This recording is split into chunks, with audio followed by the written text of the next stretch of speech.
Hello everyone. मैं Dhananjay Kushwaha KMC third year का student. आपकी कुछ ओबीई यानी कि open book examination related queries का आंसर देने की कोशिश करूँगा। लास्ट सेम मैंने खुद ओबीई का एग्ज़ाम दिया है, तो मुझे कुछ एक्सपीरियंस इसके बारे में जो शेयर करना जा रहा हूँ। कुछ जो बेसिक प्रोसीजर आपको फॉलो करने हैं वो इस तरह है कि आप ड्यू के साइट पे जाएं और रजिस्टर करें। और रजिस्टर करने के लिए कैप्चा कोड आएगा और एक पासवर्ड डालना होगा और आपकी आईडी तैयार है। तो जिस दिन एग्ज़ाम है उस दिन ठीक आधा घंटा पहले और मे बी 1 घंटा, जब आप कंफर्टेबल हों, आप लॉगिन करें। फिर जितने मिनट बाकी हैं एग्ज़ाम्स में उतने मिनट का काउंटडाउन आ जाएगा। फिर उसके बाद आपको एक पीडीएफ मिलेगा। जैसे काउंटडाउन ख़त्म होता है तो आप पीडीएफ डाउनलोड करें। और उसके बाद से कई बार दिक्कतें आपको हो सकती हैं कि पीडीएफ डाउनलोड ना हो, तो इसमें परेशान होने की ज़रूरत नहीं है। आपके नहीं हो रहे हैं तो आपके किसी एक दोस्त का हो जाएगा। रेयरली होता है कि साइट क्रैश होती है, लेकिन अगर होती है तो किसी एक दो का हो जाता है जो क्लास ग्रुप में आपको पीडीएफ भेज देता है। और अगर सबसे नहीं हो पा रहा है तो क्लास टीचर या फिर कॉलेज एडमिनिस्ट्रेशन आपकी एक पीडीएफ क्वेश्चन पेपर का आपके क्लास ग्रुप में भेज देगा। तो इसमें परेशान होने की ज़रूरत नहीं है। और इसमें अगर टाइम जाता है तो इस टाइम को एक्नॉलेज करता है ड्यू, और एक्स्ट्रा टाइम आपको मिलेगा। जब सबमिट करेंगे तब आपको पता चलेगा कि एक्स्ट्रा टाइम्स हैं, प्रोवाइड किए जा रहे हैं। तो रही बात ये रजिस्ट्रेशन की और क्वेश्चन पेपर डाउनलोड करने तक की। इसके बाद का प्रोसीजर कुछ ऐसा है कि आप क्वेश्चन आंसर का आंसर कैसे करें।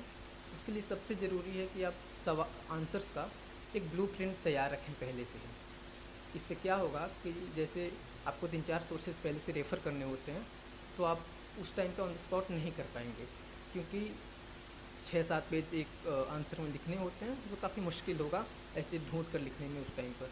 एक ब्लूप्रिंट तैयार रहेगा, कुछ इंट्रो कंक्लूजन पहले से तैयार रहेंगे, तो बहुत आसानी होगी।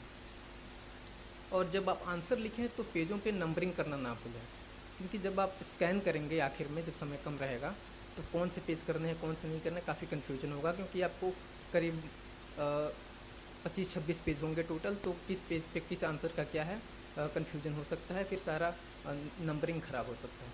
इसके लिए फिर नंबरिंग करना ना भूलें। और ये भी कि हर एग्ज़ाम का जो फर्स्ट पेज होता है जिसमें सारे डिटेल भरने होते हैं, उसको हो सके तो एग्ज़ाम से एक रात पहले ही, चाहे एग्ज़ाम के स्टार्ट होने से पहले ही भर लें तो और सुविधा रहेगी। तो आपके 15 मिनट बचेंगे। और जब स्कैन करने की बात आए तो आराम से, मैंने तो एडोब स्कैन करके ऐप है वो यूज करा था, काफ़ी अच्छी है। एंड जो पीडीएफ की लेंथ है 7 MB से ज़्यादा नहीं होनी चाहिए। तो करीब करीब चाहें तो हर आंसर में 10 पेज तक भी लिख सकते हैं, लेकिन आई थिंक इतनी ज़रूरत है नहीं। तो आप 6-7 पेज के आंसर काफ़ी हैं, तो उसमें 3.5 या 4 MB का एक पीडीएफ बनेगा। आप आसानी से लिखिए। और 3 घंटे जैसे पूरे होते हैं, कोशिश करिए कि अगले 15-20 मिनट में, 10 मिनट में सबमिट कर दें, क्योंकि टाइम तो आपको 4 घंटे का मिल रहा है, 1 घंटा जो सबमिट करने का।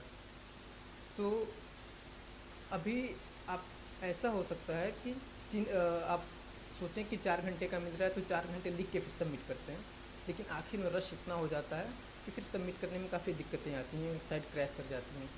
तो कोशिश करें कि 3 घंटा जैसे कंप्लीट हुआ उसके 15-20 मिनट में आप सबमिट कर दें। और वहाँ पर भी अगर नहीं हो रहा है, जितने अटेम्प्ट्स आपके अनसक्सेसफुल हो रहे हैं, उसका स्क्रीनशॉट लेना ना भूलें, क्योंकि यही वर्चुअल एविडेंस आपके काम आएंगे जब आप ईमेल आईडी पे अपने आंसर सबमिट करने की कोशिश करेंगे। तो क्योंकि उन्हें यकीन दिलाना है कि आपने कोशिश करी है और फेल हुए हैं। तो रही बात है। और एक चीज़ हम ध्यान में रख सकते हैं कि जब भी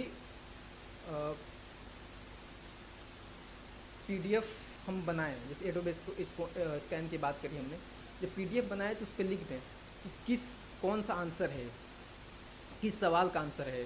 तो जिससे आप मान लीजिए आप पेपर दे रहे हैं social formation history first year का, तो आप जब पीडीएफ सेव करें तो लिख लें क्वेश्चन नंबर 1 सोशल फॉर्मेशन, क्योंकि आप पहला एग्ज़ाम मान लिया आपने दे चुका, फिर 4 क्वेश्चन हैं तो कौन सा पीडीएफ किस क्वेश्चन में सबमिट करना है ड्यू के साइट पे, ये बहुत ज़रूरी है। नहीं तो क्वेश्चन नंबर 3 में आप क्वेश्चन नंबर 4 सबमिट करके आ गए, क्योंकि अगर नंबरिंग आपने नहीं करी थी जो पीडीएफ सेव करा था तो काफ़ी दिक्कत इसमें आ सकती है। और सब्जेक्ट का नाम इसलिए कह रहा क्योंकि फिर अगली सब्जेक्ट पे जब आप स्कैन करेंगे तो उसका भी पीडीएफ उसी फाइल में बन के आएगा, तो कन्फ्यूजन होगा। सिर्फ अगर क्वेश्चन नंबर 4 लिखे होंगे तो अगले एग्ज़ाम में भी क्वेश्चन नंबर 4 लिखना ही होगा, तो देखेंगे फिर हो सकता है पिछले एग्ज़ाम का क्वेश्चन नंबर 4 आप अपलोड कर दें।